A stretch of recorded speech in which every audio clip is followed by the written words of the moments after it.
Mr Giraffe was tall and polite. He ate rainbows by day and wrote poems by night. Yes, he was a poet, his head in the clouds. He loved to make poems and say them out loud. Red, orange, yellow, green and blue, indigo, violet, I think I love you. Yes, he loved saying poems, but one thing was missing. He never had anyone with him to listen. When Beowulf and Fidget heard he was alone, they said, "Come and stay with us here at our home."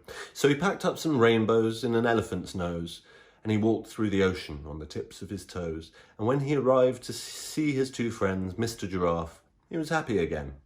He read Beowulf poems to send him to sleep, while Fidget, she hipped and she hopped to the beat. Then one day when Fidget said, "Let's go exploring," Giraffe said, "Okay then," so as not to be boring.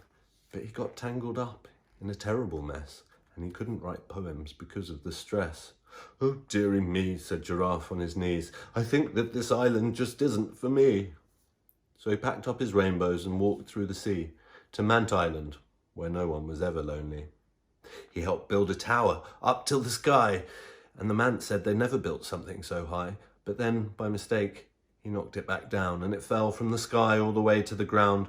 "I'm dreadfully sorry," said Mr Giraffe. "How terribly clumsy, how terribly daft." But the Mant were upset and not at all pleased. "Mr Giraffe, you must leave, you must leave." So he went to the Baldrus, who were swimming backstroke, and he tried to fit in, and he laughed at their jokes.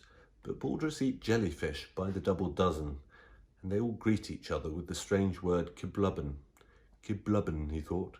What a wobbly word. They're the silliest creatures that I have ever heard. So, though not alone, he did not feel better, and decided to write the Penguinipigs a letter. "Dear Penguinipigs, I hope you are well. I like writing poetry, as you can tell. Would you mind very much if I were to stay?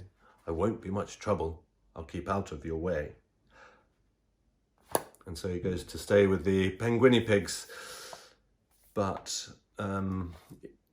they all hide from him because they're terrified of absolutely everything, as you'll find out in the story The Bravest Penguinipig. But yeah, if you'd like to finish that story, have a look at The Lonely Giraffe, which is one of the stories from The Adventures of Bearwolf.